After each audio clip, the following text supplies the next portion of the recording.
അസ്സലാമു സ്പെയിനിലാണ്. തിങ്കളാഴ്ച രാവിലെ 11:45. നമുക്കിതുവരെ രണ്ടാമത്തെ ലോഡിനുള്ള മെസ്സേജ് വന്നിട്ടില്ല. ആകെ നമ്മൾ വണ്ടിയിൽ 5 പല്ലറ്റേ കയറ്റിയിട്ടുള്ളൂ. ബാക്കി സ്പേസ് കിടക്കുകയാണ്. അപ്പോൾ ഞാൻ ലോഡായിട്ട് വേണം ഇവിടുന്ന് പോളണ്ടിലേക്ക് പോകാനായിട്ട്. പാർക്കിങ്ങിൽ മറ്റുള്ള എല്ലാ വണ്ടികളും പോയി.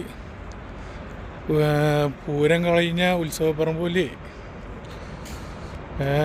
എല്ലാം പോയി. ഇങ്ങനെ പിന്നെ നമ്മുടെ വണ്ടി കുറച്ച് വണ്ടികൾ മാത്രമേ ഉള്ളൂ. ഇപ്പോൾ വേറൊരു കാര്യം എന്ന് വെച്ച് കഴിഞ്ഞാൽ മൊത്തത്തിൽ യൂറോപ്പിലെ ക്ലൈമറ്റ് മാറിക്കൊണ്ടിരിക്കുകയാണ്. ഇന്നലെ ഇവിടെ സ്പെയിന്, ജർമ്മനിയിലെ ചില ഭാഗങ്ങളിലൊക്കെ ശക്തമായ ഐസ് മഴയൊക്കെ ഉണ്ടായിന്ന് പറഞ്ഞു. ഇവിടെ നല്ല മഴയാണ്, ഐസ് ഉണ്ടായില്ല. ബാക്കിയുള്ള സ്ഥലങ്ങളിൽ നല്ല ശക്തമായ ഐസ് മഴയൊക്കെ ഇറങ്ങുമെന്നാണ് പറഞ്ഞത്. ഐസ് മഴയും ഇതൊക്കെ. അതുപോലെ ശനിയും വെള്ളിയൊക്കെ ശക്തമായി ചൂടായിരുന്നു. ജർമ്മനി, ഫ്രാൻസൊക്കെ. ഫ്രാൻസിൽ സൂപ്പർ മാർക്കറ്റിലൊക്കെ ആളുകൾ ഫാന്, കാരണം ഇവിടെ AC വളരെ കുറവാണ് ആളുകൾ വീടുകളിൽ ഉപയോഗിക്കുന്നത്.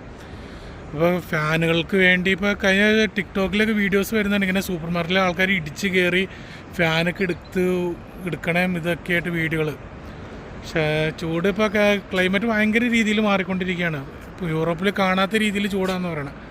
41. കാരണം മറ്റുള്ള GCCനെ സംബന്ധിച്ച് കാരണം ആ രീതിയിൽ ഒരു ലൈഫ് അങ്ങനെയാണ്. പക്ഷേ യൂറോപ്പിൽ ഇത്രയും ചൂട് വരൽ കുറവാണെന്നാണ് പറയണത്. അതുപോലെ ജർമ്മനിയിൽ പബ്ലിക് പ്ലേസ് ഉണ്ടല്ലോ, ആളുകൾ ഒരുമിച്ച് കൂടുന്നിടത്തിൽ ഫയർഫോഴ്സ് വന്നിട്ട് വെള്ളം ചീറ്റണ പരിപാടിയൊക്കെയായിരുന്നു.